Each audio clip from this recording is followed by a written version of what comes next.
I've got a problem, and I suspect you have the same problem. I don't always live up to my own expectations. I often live down to my baser instincts. That idea is expressed 2,000 years ago by the Apostle Paul in Romans chapter 7. He said, what I want to do, I can't seem to do. What I don't want to do, well, I do that. What is my problem? What is your problem? This sin problem is what the Bible calls it. You might call it psychosis or weakness or sickness, whatever you call it. It's diagnosed as early in the Bible as Genesis chapter 3. And I want to simply lay out 3 big ideas that will help you overcome this one big problem. The story begins with Adam and Eve standing before a tree.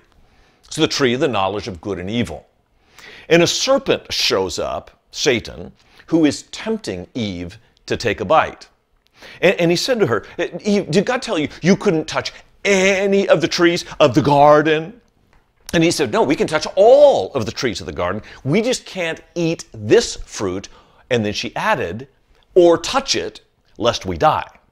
And Satan replies, you surely shall. Eve, don't be naive. You're not going to die.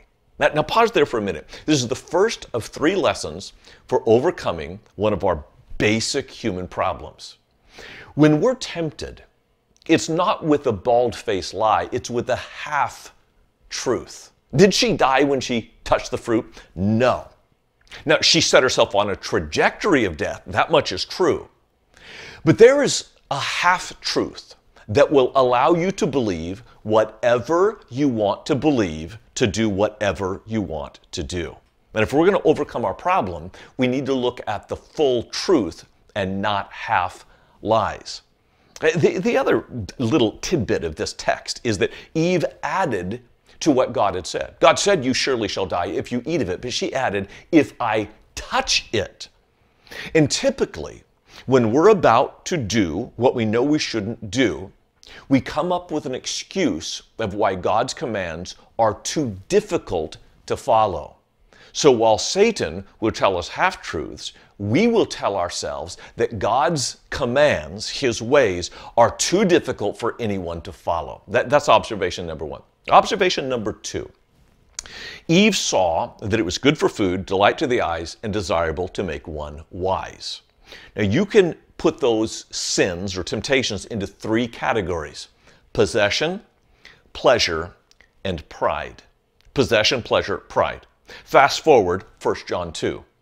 The old apostle writes to his people that all that is in the world, the lust of the flesh, the lust of the eyes, the boastful pride of life. Notice it's the same 3 categories: pleasure, possession, pride. Because that's all there is in the world. And when you're tempted, when I'm tempted, shoot, even when Jesus was tempted in the wilderness, it was pleasure, possession, pride. That's all there is to tempt you. Understanding that will help you diagnose, what am I really being driven toward? Now, we can make it very complex and talk about the difficulties of relationships and all the complexities of life to justify our behavior. But in reality, it's one of 3 things: your pleasure, your desire to possess, or your pride. Third observation, and this is by far the most important. What tempted Eve most was not the way the fruit looked. It was not that it was good for food. It was that it was desirable to make her wise. In essence, she wanted to be like God. That's my problem. And that's your problem. I want to be my own God. I want to determine the rules, and I want to determine my own destiny. Here's the problem. We are not God. And the moment we excommunicate God from the throne of our lives, we will wind up making tragic mistakes, living down to our baser instincts and not our highest aspirations. You want to live to your highest aspirations? You have to aim for something that is above you, not what is below you.